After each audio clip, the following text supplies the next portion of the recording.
It's the old Doctor Who show, episode number 98, The Rescue.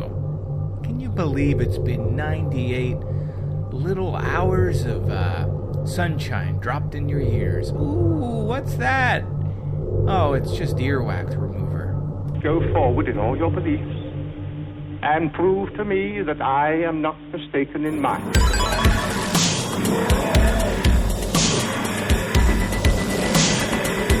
Couldn't control my mind before, and you certainly can't control it now. Would you like a jelly, baby? The TARDIS, when working properly, is capable of many amazing things. Reverse the polarity of the neutron flows, and the TARDIS will be free of the force field. But the TARDIS is more than a machine. It's like a person. Resulting reaction described. Are you ready? Welcome back to the old Doctor Who show, your tri-weekly classic Doctor Who review podcast after a 3-week absence. We've returned, like the cicadas, the carcasses of our forms stuck on the trees of your heart. Dan, how are you? I know you are recording from the great northern lands of Vermont. I'd be just happy to let you go. I would like to welcome our new sponsor, Vermont. When you're in Vermont, no secrets. No secrets, Vermont. Is that the slogan? I don't know what their slogan is. Live free and die, or is that it? Apparently, we're sponsored this week by Adderall, and Eric took the entire supply. So, we're doing fine. We're on Eric, I'm doing swell. I'm enjoying the cicada carapaces attached to our trees. How the heck are you, my friend? Besides, I'm fine. Obviously huffing a bunch of ether before we started. I am what the scientists call very high. No, I'm not high. I am just high on life and ready to get into the rescue because I watched Let's get rescued. Yeah, and it was a two-parter, so it was like such a gift. It was such a gift. When you get a two-parter, when you find yourself at 45, and you've committed to a classic Doctor Who podcast that's been going on for 5 years, every once in a while you got to take these little moments, like Agent Cooper said. You know, maybe it's just that cup of coffee, and it's a two-part episode of Doctor Who. It's not an 8. Like it may come up as 8. It's like roulette. It could have been an 8. It's like roulette. It could have been easily. Yeah, it's like roulette for us. We don't know what's gonna happen, and you get a little taste. It could have been an 8-parter with 2 pieces missing. Yeah, it's like the sci-fi version of cutting into that bag of cocaine and just getting a little taste. Oh no, this one's strychnine. Right? So we're in some kind of alley, and there's a rough group of people showing up, and we're there, and we're like, "Where's the stuff?" And then Hartnell cuts into the bag, and he's like, "It's just a taste this time. And next time you pay. Next time you're gonna get Patrick Troughton. It's gonna be 8 parts, and 4 of them are gonna be hand drawn on napkins." Right? So I don't know. Do you have anything to talk about before we get into? There's the no way to Doctor top Who, any of that. review? No, we can't. We gotta just get in there. Let's just hit that button. We just gotta get in there. Okay, so hit the button.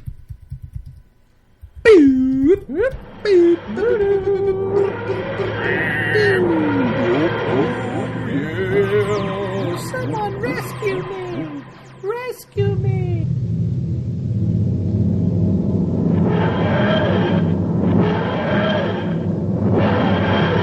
So there were survivors on Dido. Then it didn't kill them all.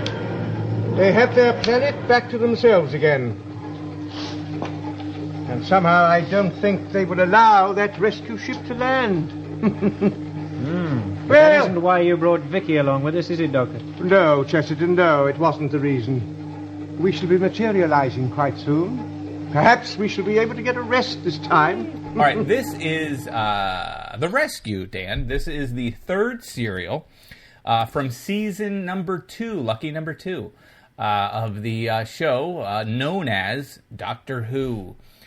This is written by David Whittaker and directed by Christopher Barry. We've seen a few Christopher Barry things at this point. The Doctor and his companions, Barbara and Ian. We say goodbye to Susan here, and it's we have a couple moments where we kind of miss her. Arrive on a strange planet where a crashed spaceship with only 2 survivors, or is it 3 survivors, have to sort of avoid some kind of menace while waiting for a rescue ship.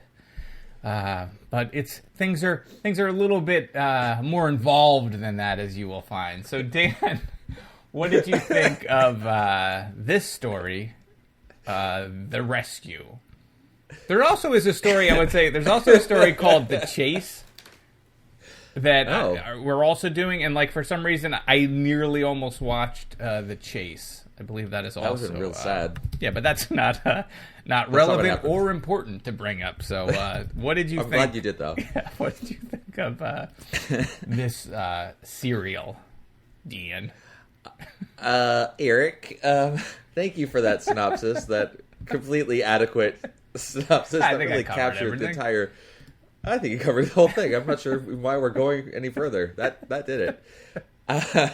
I enjoyed this. This was a quick in and out. There was nothing. Hey, there's nothing extraneous in it. It was economical. There was a pretty straightforward story. I liked the new characters. We get introduced to Vicky, who I guess is going to be taking over as a companion in this incoming stories. Apparently. So that's pretty cool. The costume design of what we think the Dido people look like. The creature costume looks pretty awesome. We have Sandy the Sand Creature that looks like... It was a weird, almost mermaid lizard. I don't know what was going on with that costume, but it was definitely kind of cool. We got booby traps. We got caves of mystery. We got blonde hunks coming out of nowhere. This story had it all. We had double crosses, trap doors. I mean, really, what else could you want in a story like this? It really had everything. I like the story. Generally, how did you feel about it? And it better be identical to what I just said. I was all in. I thought it was a lot of fun. I thought it was... You kind of said everything that I was going to say. I'm just reaching for something to throw on. I mean, you have a planet of Didos, so lots of hits are being recorded. The set design was amazing. Like even like the little piece, like details that they had. So like, I'm going to jump all through the episode, but when the Doctor and Ian are trying to escape the caves of mystery, and they're going along the ledge, and like those spikes are coming out, the Indiana Jones like spikes, like the face that they were coming out of looked like the mask that the bad guy was wearing. I thought that was really cool. I thought the sort of the story was not like amazing, but it like I thought the switcheroo was well developed. I didn't necessarily see it coming until the part where the guy, the bad creature goes in, Bennett. And then the guy comes out. He's like, he left, and it's like, well, how many doors are here? And then when you actually see the room, there's like, there's no other door here. Whatever, it's fine. But I thought that was good. Like I thought the whole thing was cool. I don't know about you, but when you first saw that creature with the awesome monster mask, I was like, oh, that's a third crew member who mutated, like, whatever, and became evil. Like, I did not immediately make the connection between him and the Hurt fella. What's the Hurt's fella name? Because I don't Bennett. have it. Who I thought was such a bore. Like, as soon as he saw the crippled guy, I was like, oh, this guy's so annoying. Like, everything he said, it was just like, oh, this guy's such a bummer. But so I wasn't... I thought that was a surprise. I thought that the way that they did that twist worked. Vicky not wearing pants, a little strange. I thought there was a lot of really good Hartnell moments. Like it was genuinely sad, I felt, when he was calling for Susan and she wasn't there. Like I thought that was like a nice moment. I thought Hartnell asleep in the Easy Boy was the most realistic Doctor Who has ever been. Like, that was like the most accurate portrayal of like an old guy falling asleep, having you turn the TV on or whatever, where they wake him up. They're like, dude, the ship has landed. You know, the TARDIS has landed. He's like, what? Oh, okay. I thought that was right on the money. Yeah. The one thing that was a little strange about the jerkin that was crippled jerk. What's the crippled jerk's name? I know you just said it. Bennett. When Bennett is talking about the rescue ship, right? And so his plan is, you know, he's been tried for murder, or he's been caught doing murder, so he's going to go to jail. And so rather than go to jail, he kills the crew. All of that makes sense. But she's like, hey, there's a ship that's landed. It's got to be the rescue ship. And he refuses to believe it. But there's spaceships all over the place, so wouldn't he immediately assume that it was Space Police? Or not Space Police, but just some other thing? I mean, he eventually goes and investigates it in his costume. And he wants her to stay there and not go out. But also, it could have been part of his plan. He didn't need the rescue ship. The people arriving aren't going to know that he killed people. Right? So, like, for as far as he's concerned, why even bother killing the Doctor, Barbara, and Ian? Just say, hey, yeah, there's a crazy dude here that killed our people. We're just waiting for a rescue ship. Let's have a snack. Right. And then, you know what I mean? Like, they weren't endangering his plan unless he had some evidence somewhere, which he didn't. So right. He could have gotten away with it that way. I mean, it wouldn't have worked out because the Doctor has been to this planet before and knew the people. Right, the Doctor, but he doesn't know that. So when Vicky's telling him that, you know, this other ship has landed and she's being, you know, super excited about it and bouncing off the walls, I mean, he does say, like, did you hear it land? Did you actually see the ship? Like, he doesn't think there's any reason why there could have been another ship there. Yeah, he's very doubtful, and it's like you're sort of like, well, okay, well, is he just saying that because he wants her to never leave the place? You know, he doesn't want her to leave the place because you know, maybe there is a chance she'll figure out his dark secret, and he's telling her that, but he really does think it's going to be someone else, and that's why he goes and investigates. Yeah, I don't think he was necessarily worried. I think, you know, he wasn't going to kill Vicky. She was the one to corroborate his story because she didn't. I mean, she's going to corroborate it in that she's going to repeat what he told her. But he apparently, I mean, the inference is that he got Vicky sick. He poisoned her or something, so that she had to stay behind when he went to when everyone else. I didn't even pick up on that. I mean, she talked about how she had a fever or whatever, but I didn't realize he gave her the fever. He would. I mean, that's my guess. He would have to have done that because his plan was to murder everyone, but then have someone behind to corroborate his story. Right. So I'm guessing he poisoned her to keep her behind, or that would have just been incredibly convenient. So I don't think that was the case. Yeah, I mean, there's a lot of like sketchy details about all of that because, like, granted, he's been arrested. Isn't he in shackles and in a cell, and then the ship crashes, and then somehow he's free, and then, whatever. It's all fine. And but going back just a little bit, yeah, I want to say I like the production design in this one too. I mean, it starts off with you know, the classic Doctor Who miniature shot, the exterior shot of the ship broken into pieces with the radar on top spinning around. You see the exterior of the planet. But I liked the interior of the ship because it was kind of broken into pieces. Yeah. So you actually had like I didn't realize how it was set up at first, but there's like the main room where Vicky was. She was hiding Barbara there. It goes to a door. And there's this just hiding under a pile of old jackets or whatever. And like there's like scenes that go on for like 10 minutes before she pops up to reveal herself. And she pops up and her hair is 10 feet tall. I'm not sure how it got higher. No, eventually we have to talk about how Barbara straight up kills Vicky's dog. And that sets up the relationship for however long she's a companion. And they kill her dog. And then everyone's like, oh, it's cool. We're your friends. Big deal. Cheer up, Vicky. We only killed your dog. And it's cold. Barbara's cold. Your only source of companionship on this planet. Yeah. Bennett's not your friend. That's all you had. That was it. You had some... Everything you have. crippled boar who's actually a murderer in the back room you could hardly see, and just this wonderful dog that every day she would visit with. She probably spent months training it that I'm a friend, and the poor dog too has overcame its own fears. And then Vicky's like, Barbara, no! And she's got plenty of time, and Barbara's got that bloodlust that she got back from when she was running over Daleks. And all she sees is just murder. And then she's got to go live with these weirdos. They're like a weird cult, like Ian and Barbara, the two swingers. And then there's like the weird old guy that's sort of driving the bus. And then they're like picking up transient youths like through that thing that have some problems that are easy to manipulate.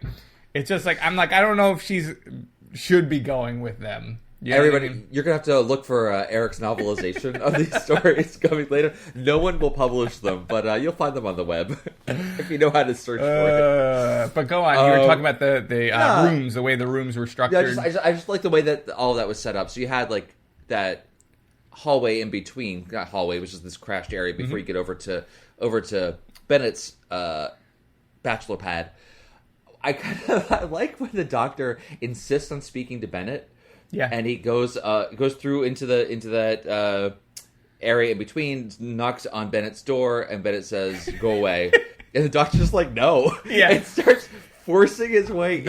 And he's all confused, like, "Why can't I just force my way into this door? It seems to be stuck," and he just keeps trying to force his way I could in. watch a whole show of just the doctor trying to break into places, like just that whole thing, and like he's getting something to use as a crowbar, and it was awesome. Yeah. It was terrific. Awesome. I really enjoyed Hartnell in this story. So we start off with in the TARDIS. The Doctor's asleep on what looks to be like an Eames chair. It's pretty nice. I mean, I guess if you can travel all over time and space, why wouldn't you get really nice furniture? Yeah. But he's fallen asleep in the chair. They materialize, and we definitely get the sense that the Doctor is suffering from a melancholy or something. I actually didn't realize at first that this was the story immediately after we leave Susan in the dust. Yeah. So I was like, wait a minute, where's Susan? Because it's been several weeks for us, and my memory is like the span of a gnat right now. I was like, oh yeah, that's right. They totally ditched her. Barbara and Ian's concerned about the Doctor, but the Doctor really has, other than, calling for Susan and having that realization wash over him, and, kind of Barbara picks him back up and says, I could be your helper, which button do I push, or whatever. For the rest of the story, though, the Doctor's, like, really engaged and cracking some kind of funny throwaway lines, and is really up for the adventure. Him and Ian traversing inside the cave.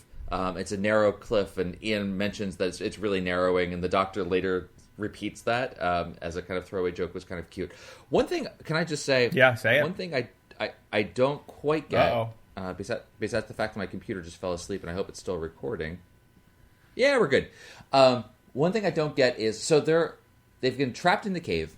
Yep. By the Kokillian. By Macaulay There we Culkin. go. Macaulay Culkin, Kieran Culkin traps them inside the cave. We're not sure. It's one of the Culkins. Is it the guy from... It's one of the Culkins. Yeah. It's probably the one from Succession. Yeah, I was going to say, was it the Succession guy? Was it the guy that was in that Mayhem biopic? But go on. That may be Rory. Who knows? It is a cult. It's all... Yeah, there's three of them, I believe. 3 Culkins. Okay, we're going to leave a quiz for you folks. Name all the Culkin kids. Who is your favorite Culkin? Put them in the comments on the show. And why. Okay. They're going along the cave. They're going along this narrow strip. Yep. All Indiana Jones style, like you said. There's the cliff, and you can see the sand dog is down below. Ian finds these handholds that they're going to pull themselves across. And one of them's booby-trapped. And these swords come projecting out from the face of the... What is Don't they put like a handkerchief over the ends or something? Over the points so they can we'll get to that. But what I don't know, what I don't understand is the Dido people, as far as the Doctor knows, it's a very small civilization. It has to be very small. Are there like 12 people? Because the guy's like, I killed everyone on the planet because we had one party. Which in these COVID times you can't have. That's like way over the max. Just But gonna I had say. a note about that. Oh. It was like, okay, you killed the whole planet. Obviously, he didn't, because all of a sudden, we'll get to the ending, which was the worst part of this, with that Yes. Deus Ex Machina Agreed. ending, where all of a sudden 2 dudes Yeah. in tennis whites show up who don't say anything. They're just some weird pretty boys that do whatever. But yeah, go on about the Okay, so trap. booby trap, swords come out. The Dido people, there's 100 of them when the Doctor was there. Because there's such a small community, they worship life. War is a foreign concept to them. There's no fighting, no aggression. Who did they booby trap this for? Yeah. Bennett didn't create it. They've only been there for like 90 there's- days. Maybe there's invaders that come every so often that they. I don't know. But they're not- It's a good question. Yeah. So thank you. I had a good question. Well, also, I like, just didn't- to stick with that, I Why? mean, they are peace-loving, whatever, but their ceremonial dress, garb, that the guy's wearing does seem very aggressive. I mean, there's teeth and everything, and, like, it looks like a It very looked... formidable sort of presence that you have when you wear it. So maybe there's some war or Maybe. It aspect definitely to looked their like culture they in took... some way. They must have killed some of the Sandy the Sand creatures and Yeah. made Just the made their garments faces. out of that. They're wearing So, their faces. yeah. They're wearing their faces. It's like a I Buffalo don't know. Bob. That was just It's a Buffalo Bob situation where they have to keep like, are you a size 12? You know, from where they have to, Buffalo Bill, where they're- Buffalo Bill. Buffalo Bill. That's right. Where they're sewing the Sandy. She's into roomy in the outfits. hips. God, you that's a- horrible. I'm sorry. That's fine. Well, you want to help me move this? Hey, mister! Yeah, to move this couch. And the Sandy dog's Yeah, like, don't "Whoop." ever... Yeah. If Sandy the Sand Creature asks you to move a couch in an unlit You van, say no. don't do it. Just say no. Okay, so that's fine. Whatever. I don't know where we're going I don't know. with this. I will mean, say there's this. not a whole lot Here's to this here's story. something else to the story. Oh, you were just saying, why do they have spikes Yeah, why? if why they're do they- friendly? And the answer is, Yeah. don't know. Don't know, because it looked cool. And then to your point of how that's the cliffhanger, and it was like a literal cliffhanger. Ian's right on the edge there. The way that when it comes back, And Ian's in a full suit testing too. to Like see- Ian is in his he's in a full- James Bond sort of. Yeah. Everything's even going through all the. There's an explosion and then the cave walls and whatever dust. Like he looks always sharp throughout the whole thing. He Yeah. never looks too scuffed up. Well, you got to thank his dry cleaner. Yeah. They really They do a good put job. the right amount of starch and everything. So he is getting pushed by these swords forward, Mm-hmm. and to test to see if he can get around to see how sharp the swords are, he fully grabs one does. with a full fist. Just grabs it and says, "That's razor sharp." No blood. He lost his all of his hands are fingers all- on Well, his yeah. hand. It's nothing Here's the thing. left. Ian's a cutter, so he has a lot of calluses already formed on his hand. It's the only way that he feels any It's kind of definitely control. implied in the story that Yeah. he's a cutter. Barbara just drinks a lot and watches. Barbara with but yeah, that he's- bloodlust. Yeah. But then, yeah, so he takes his jacket and shimmies around. But anyway, let's get off the ledge and get back to other things. What else you got? I say, did Barbara say the wrong line at one point when we're all together? We're in the down spaceship. It's Vicky, it's the Doctor, it's Ian, Barbara. We're all hanging out, and they're trying to convince Vicky, come with us. We're going to help you. We're only here to help you. We can take down this Rory Culkin character. We understand it's a Hollywood family, but this guy's vulnerable. And doesn't Barbara say, like, you're underestimating what Culkin did do, and not, she should say you're overestimating what he can do? Oh boy, this is what we're gonna nitpick. I'm not even nitpicking, Maybe. but they say the line, and it's like, well, shouldn't it be the Yes. opposite? Like, if she's underestimating, then she would think he wasn't a big deal. I don't know, that's fine. You're underestimating what he can do. Don't I don't know. It's fine. Doesn't- It's all good. And then I didn't like when they said, you're the new Susan now, and they branded her with that Hartnell thing, because Hartnell likes them young, and they're like, this guy is so depressed, we have to pick up a child for him. So that was weird. But Barbara's nice. She only killed your dog. And I want to know, like, what's their... Because she hates her. Like, so, like, that sets Vicky up their hates whole Barbara? dynamic, and she... Yes. Vicky comes around. Vicky realizes after she talks to the doctor, and the doctor's like, "Hey, you got to think about it. She was really only looking out for you," and she's like, "Yeah, okay, we're cool." But are they cool? Like, Right. do they fight? Oh, we'll find out. I don't know. Are we going to see another Vicky story, or have we seen another Vicky story? And I just can't remember. Is No, Vicky I in don't think you've ever seen a Vicky story. Was Vicky in Power of the Daleks, which is the first Troughton story? I don't know. We'll figure it out because this is only season 2. I doubt she is because that's like I don't know how many seasons before we get to Troughton. No, she's in a lot of she's in the rest of season 2 and in some of season 3, and she is in The Chase. By the way, it's just speaking of things that aren't important, but she is in that one. So we will see her again. But it's fine. How old is the other thing I just want to throw out here? You already talked about the sets, but I found that the underground temple was one of the coolest. Mm-hmm. So you don't get that at the end. So eventually we figure out that the crippled angry guy, I cannot remember Bennett's name. Bennett is actually Rory Culkin, and he has a trap door, and the doctor goes down the trap door and closes it without telling anyone where he's going, whatever. And then Ian's like, "Oh yeah, well, let's just go back to TARDIS. He'll know to go there. It's like a whole planet. Like he doesn't know. Whatever, it's fine." But I don't know if that set was reused from something else or if there's other Doctor, like, because it's so cool and elaborate and like satanic and just sort of like really. I thought it was well lit. And it just looked, I want to say very, very cool. Yes, I agree with that. It looked really cool and it was well lit. But I think what was more important about that, I don't necessarily think it was all that elaborate. I think it was lit so well. Right. It appeared so well that bigger than it allowed you to fill in the details of what else is there. Yeah, I think they did a beautiful job with it. I love that whole reveal part where he goes down and then you see this whole thing, and then the doctor. It was a great moment for the doctor when he's going through and he sees the robes and the guy comes behind him, and it was very much like I was waiting for you to come, like, and it was like almost like a James Bond scene. And then I just wish, I thought it would have been so much stronger if the doctor had outsmarted him. Or somehow not overpowered because he's got to use his mind. If that's how he bested Rory Culkin, I thought it was so stupid because like the doctor's about to get snuffed out and straight up murdered, and then these two dudes, like all of a sudden at that moment they pop out. This whole year, or however long it's been going, where they've been crashed, they've never showed up again, and they have access to this temple that's connected right to his, like, it just felt like that's really, and they never even talk, and then they just go and they destroy the radio, and it's like, I guess, I mean that made sense, like, okay, well they don't want to be contacted again, and then the rescue ship is just going to let it go. We had a whole people here, they said they were attacked, we're sending a rescue, and then now they're going to be like, okay, they're probably going to nuke the planet.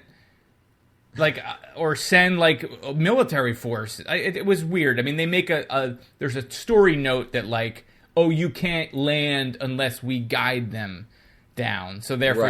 Right. I thought that was just a little strange. Yeah, I mean, if it hadn't been for that, like, that one line, it would have led to everything, really, all these threads dangling. I agree. I even felt a little different. I would like to have seen the doctor really outsmart Bennett, because he did. He had the upper hand. He knew what was going on. He knew that what Bennett was trying to do there. And then they have this, fisticuffs, where it's, Hartnell is no Pertwee action hero in this at all. So he gets knocked down. And then we see the two blonde pretty boys come out. And I thought, because the place that they're in, this sacred place, is called the Hall of Judgment. I thought it was some sort of like ghost, not necessarily ghost, but some sort of psychic thing where like it was Bennett's guilt that was manifesting, and that's what was going to drive him. I like where you're going, but it wasn't. It was just two and then dudes. Even the doctor says, like, when they're leaving, you see them destroy the radio, and then the doctor's like, or Ian or somebody says, like, oh, I guess there were people left from Dido. And then the doctor's like, yes, and they will rebuild their civilization. And I don't know how the biology works on that planet, but if it's just the two who look like twins as well, Yep. Are they like? It's fine. They're going to have to Like, repopulate is the the entire planet implication that themselves. there's more of these? Like, why Nope. aren't they not interacting with? I don't know. It's fine. It is just the two of them. They're going to have to repopulate the planet or die trying, Eric. I feel so bad for God Vicky. bless 'em. What like a horrible life this like. So her mom dies. Like they just loaded her up with just trauma. Yeah. Her mom Sad dies. backstory. Then she's going with her dad to I forget what planet or system Astra. they're going to. Astra. Planet Astra. They get on this dumb cruise ship, or to go to Astra. Then it crashes. Her dad is murdered by what she thinks is a villain. Turns out they're like, oh no, it wasn't the villain. It's the guy you've been betrayed by this person. Her only joy is a dog that's gunned down by Barbara. No one really apologizes. In fact, they make her apologize first, and then they take her. They take her with them. No. It's just so. The doctor offered. So this is. They I did didn't offer. realize this, They but did this is offer. this is the first time the doctor asks a companion if they'd like to come, rather than them either like slipping on board or getting carried away by him. Right. The or getting pirate, lost. Like, it will get you Cardinal. home, but we don't really know how to fly this thing, so you'll get home Yeah, in yeah. 4 seasons. So yeah, I mean, what else was It's she a going lot to do? She to didn't really have process. much of a choice. She could Yeah. either stay there and hope that the rescue ship appears in the next 2 days or whatever it was, or she can go with this crazy guy and his murderous crew. Yeah, I don't know. It's just a lot. It's a but I lot. think Like, it could have been was one a lot thing. for her. Like, just losing one parent or even losing Right. two, but they literally Losing them in the crash, they or take yes, her- exactly. everything from her, including her dog, and then they kill I mean, and even like her dad doesn't die in the crash. Her dad dies when Bennett murders him. So it's even worse because the one guy that she's counting on, the one survivor that she's with, is actually the guy that murdered her dad. Yeah, totally. So That's what I it's mean. just Like, there's really she has keeps to compounding. process. It's She has just a lot. just processing years or months or however long it's been of betrayal. She's gonna have trust issues. And talk about the people she has to trust are the same people that killed her dog. Even though and she made said, her apologize "Don't for shoot. being sad. Don't shoot." Yeah, and she's got nothing. It's fine. It's fine. Vicky's gonna do swell. Okay. But anyway. I don't think there's anything left here. But that was it for. It was good though. Yeah. I felt I'm like sorry, I'm reading my notes. I felt like as a two-parter, and there's something magical about the two-parter. All jokes aside from it being shorter, I like just a little focused short story where you get like some character moments and there's kind of an interesting setting and story. Like, I thought this was really well done. Versus some of these sprawling epic things that sometimes feel a little bloated. I thought this was really good. The ending kept it from being sort of like a really, really good story. But it was good. I liked agree. it. I agree. Yeah, And the I will be ending was interested the only to see thing. Vicky again if we do. I think we get to. Well, that's what we had to say about this story. What did let's people see think? what we got from some feedback on the Twitters. So thank you for everyone who responded, liked, retweeted our request for feedback on this story, and all of you who gave us the aforementioned feedback. So first of all, on Twitter, Paul Paranoid says, "I'm not much help as I've never seen this one, and it seems to serve to introduce Vicky to stand in for Susan when Ford quit. From what I know of it, the only thing I would add is that Vicky's story has some similarities to the reveal of Seven of Nine's origin in Star Trek Voyager." Well, as the old Doctor Who show fans will know, I've never really seen Star Trek, so I cannot relate to that reference. I'm trying to remember that in Voyager. I know that Seven of Nine is the Borg human who ends up becoming part of the crew.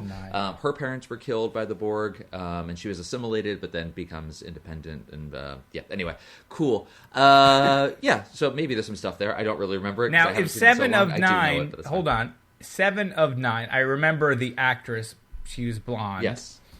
She's only in Voyager, not in the Next Generation, or I don't know how those work. Are those shows all like interconnected, or do they take place far away in time? They are all in the same timeline. Okay. At the same So and running Do concurrently. characters She appear was- in one and then in the other and all that? Yes. So she was only in Voyager, and now she's in the new Picard series on CBS, which is excellent, by the way. It is. Absolutely There you go. excellent. It's terrific. But yes, so in there is crossover between the Next Generation and Deep Space Nine. Specifically, Worf goes from the Enterprise to then serve on the Deep Space Nine ship. It's not. It's a station. That's it. So he's there. So there's crossover between them. Voyager, though, is thrown into the Delta Quadrant, so it's really, really, really far away. Even though it's happening at the same time, they're separated by a huge amount of distance. And that's the I whole like show that you for said it Voyager, was so in they're the trying to get Delta. back again. Like you said it was in the Delta Quadrant. I'm like, oh, okay. Yeah, clearly I obviously know where the that Delta is. Quadrant. Right, Yeah, fantastic. Anyway, so they're all interconnected that way. Okay, All right, so thank what, you for what that. else? that so they diversion. hadn't seen the show. This episode, show. Right. Okay. Exactly. Hair of the Hound says the chaps at the old Doctor Who show have crashed on Dido in need of hot takes. Can you come to the rescue? So thank you for amplifying our request for people to give some feedback, to which we got some more. City of Jeff says, one of the most overlooked of the classic era, not only serving to fill the replacement of a companion, but also providing what may well be the first real look at the Doctor we know and love today. Hartnell is amazing in this fun, tight, and highly atmospheric story, pure love. Yeah, I think we're pretty much in agreement with that. Both of us like the fact that it was so compact and there wasn't a whole lot of extra running back and forth and to and fro that we typically get in some extra long stories. Yes, I like that. I didn't realize it was an overlooked story. I would tend to guess that stories that introduce new companions are ones that get a lot more attention than others.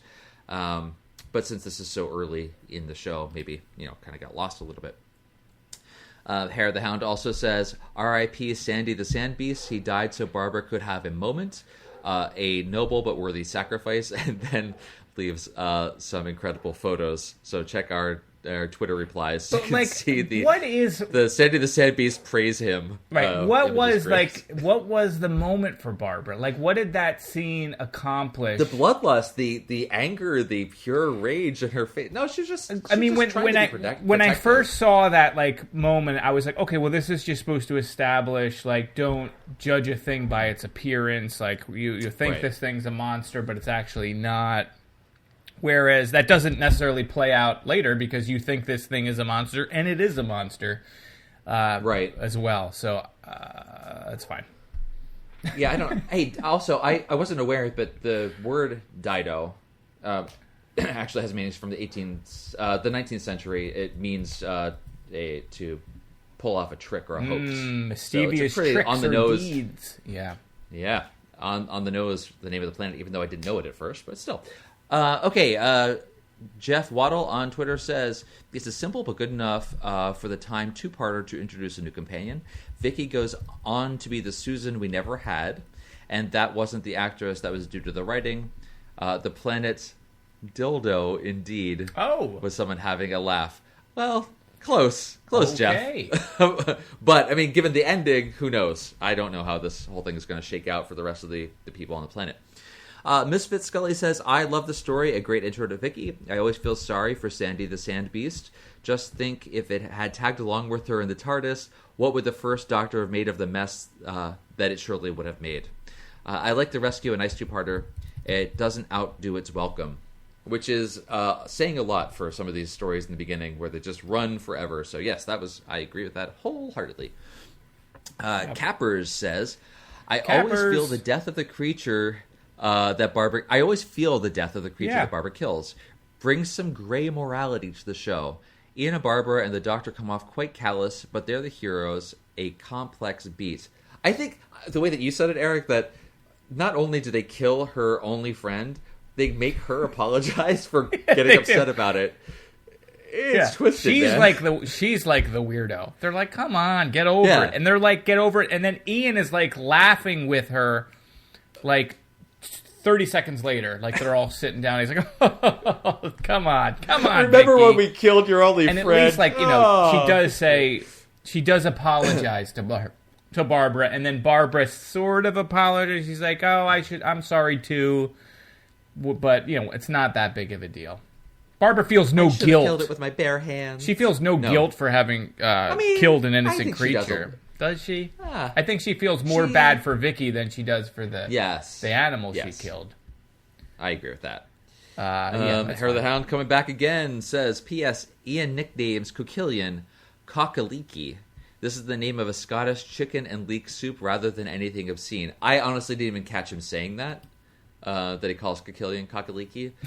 But I still think Cockaliki sounds vaguely dirty. So it does. I appreciate it. It sounds like more like a condition you would get from something. From something. It's like gonorrhea. Gonorrhea. They call the old Cockaliki. Right. The old Cockaliki, eh? It's like your old crazy doctor. Because when you're too embarrassed to go to the doctor, you go to the doctor that says, "Hey, it's a Cockaliki." Oh, you got a case of the Cockaliki. No. It sounds vaguely racist what I'm doing, but I don't know against who. Don't know. Okay. Alexandra Denton says, a wonderful little story that develops the doctor's grief of losing Susan, Barbara, and Ian stepping up to be there for him, and narratively compelling introduction of Vicky to fill that hole in his hearts, and Coquillion makes a rather sinister one-off villain. I really love it. And I do like these stories where it's like the evil monster is actually humans, and this guy was just a complete dick the whole way through, so it was kind of... It made sense. And we don't see Cockaliki get killed, right? He's just chased off into the shadows by the boy toy crew, by the tennis guys. I mean, he went flying out the door, so he probably went right over that ledge. Yeah, took a header. So I don't know if he ever makes any kind of reappearance as a recurring villain. I think you'll have to bring him back in your novelizations. He helps populate the planet. John says. I will say, hold on before we get to John. Please do it. You got to give props to Rory Culkin for the plan is actually kind of brilliant, because not only does he sort of have all this elaborate things, he's able to kill a whole bunch of people and get away with it, but he sets it up so that he can just hang out in this bed and be waited on. It's like part of his plan is just, and then I'll just chill in this bed and I'll get this woman with no pants to just come over and every once in a while and give me a Hot Pocket or whatever they're eating on that thing. He really sort of covered all bases. Yeah. That was it. Yeah, it was really diabolical. Giving the villain props. He made it seem as though he got injured in the blast, so he couldn't even walk very far. If he walked from his room into the main room, he makes her do all the work. Days. Like, she's got to do whatever. Amazing. She's chopping wood out there or gathering rocks, because she's so, like, damaged that she's just like, these are the rocks I found. And he slaps him out of her hand, which is great. It's abusive. It's a hard go for her. Poor Vicky. I really hope she gets everything that she deserves. Maybe she is. John says, the contemporary review of the story being spoiled by a whiteout makes no sense. There's no whiteout in the story. I replied to that because I didn't quite understand, what that was means. in reference to. And he replied again to say, newspaper TV critic in 1965 reviewed it and said that a fade to white was spoilt by a camera in shot, or something along those lines. But I've never been able to find what they were referring to. Wondered if you spotted anything during your rewatch. And I don't recall there being a whiteout. I don't recall seeing a camera in the shot. And I also didn't see anything in the wiki notes where they usually call out these types of snafus. I don't remember any whiteout. The only like sort of production issue that I saw that was funny was when you first meet the Culkin and he opens the door to talk to himself. He hits his mask with the door the first time. He opens the door and it hits him in the face, and then he opens it and he walks through. That was the only thing I noticed that was like, oh, haha.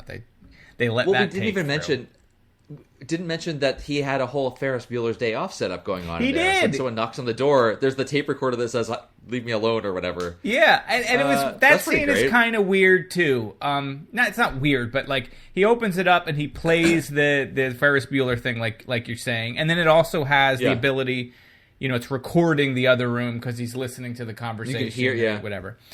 But then he doesn't say like, guys. Like he's the, you know what I mean? Like he doesn't why did the doctor tell anyone that this clearly is something? He's still kind of figuring it out, but I thought that was a little strange. That the guy would have audio recordings and intercoms or whatever. Because clearly he could go down into the caves, and Rory could come out, and this time maybe with another Culkin, maybe Macaulay's with them this time, and they can just slaughter Barbara. Well, who's going to kill Barbara? Nobody. But you know what I mean? Like, you could try, but she won't. But no. And our last reply from the World Enough and Time podcast says, "It seems to get quite a lot of love, but I've always found it inconsequential and over emotional." Huh. Disagree? What, over emotional in the killing of the dog? Oh well, okay, thing? Yes, that is the over of the era. Susan always does this. So now we get Vicky being completely over the top and melodramatic in a way that feels misogynistic, maybe to my eyes. But I would give you that. Although it feels way more earned because she's been through so much. So damaged. And speaking of been through so much, or maybe shouldn't be adventuring, maybe. The doctor seems like not right, and it's almost cruel to put him through all of this. Like when he's asleep in the beginning in the chair, and they're like leaning on him to drive the thing, and he's looking for Susan who's gone. You almost feel like this guy needs to be in a home, or he needs people to take care of him, and not keep putting it. Like it's almost like, And when this episode, he needs a day off. Yeah, he needs some time. He needs to retire. Like it almost feels like you guys are pushing this. Whether that's Hartnell, or was he in a position where he should have been not acting? It just feels very. It was like at the end of Stan Lee's life, where they kept putting Stan Lee in these Comic-Cons, and like there's all this weird stuff with his money, and it's like, you guys, at some point, you guys are leeching off this poor man. Let him have a nap, guys. It's fine. I didn't think it was necessarily Hartnell. Well, you felt the doctor's is falling asleep and calling out for people that are long since gone. But they got him a new kid, so they're like, hey, maybe this will perk him up. When you put him that way, poor guy. Perk him up. I really did not want to read your fanfiction. I did not mean it like that, Dan. I didn't Get either. Your mind I out didn't of that thing. Gutter. You just okay.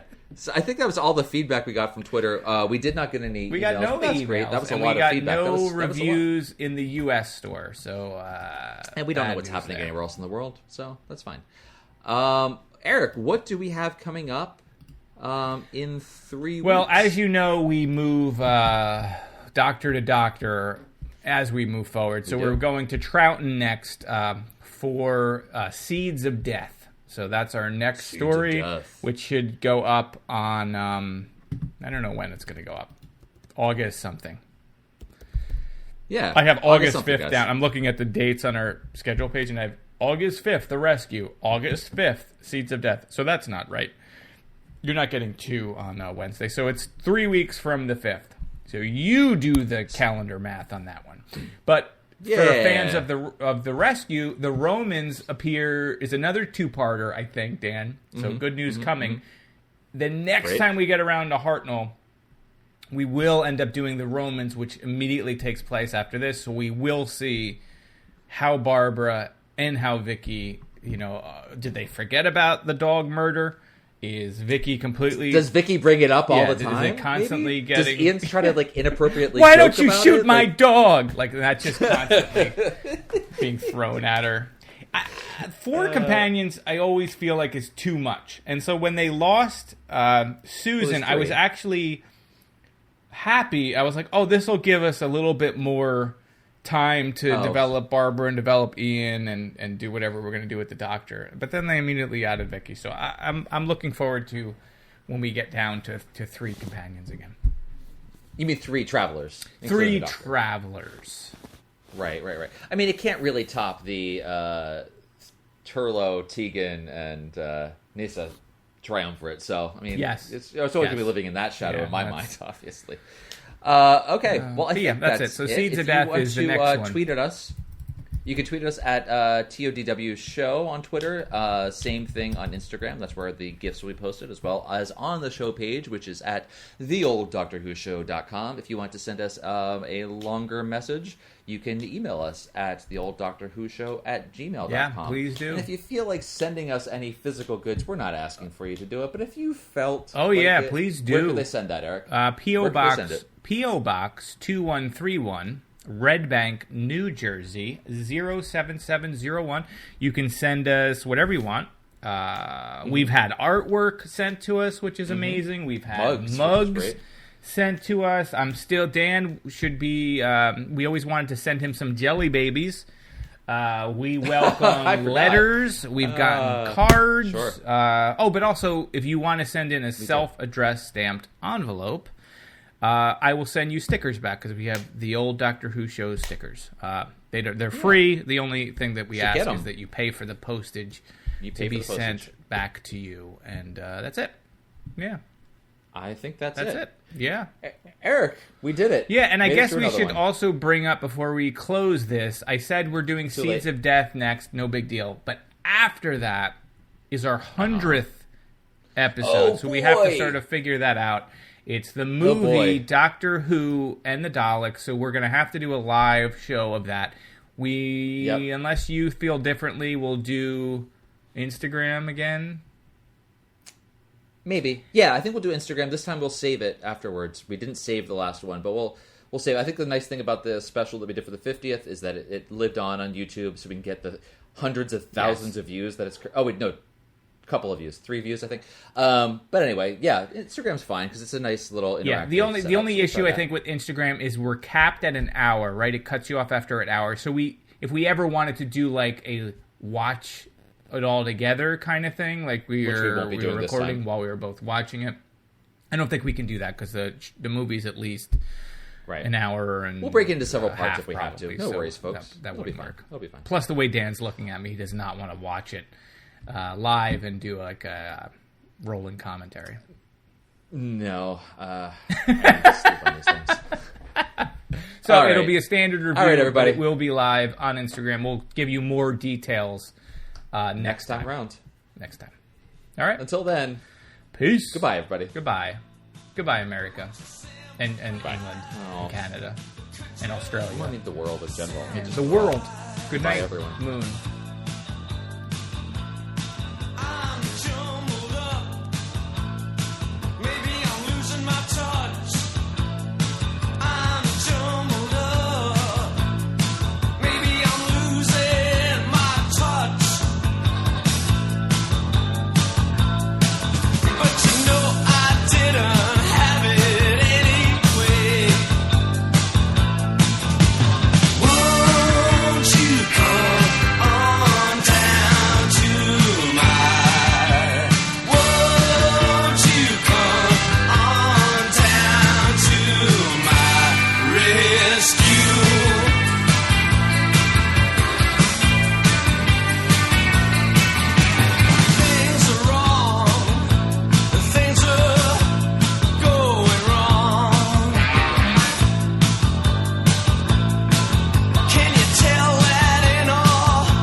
Where's my robot, you know?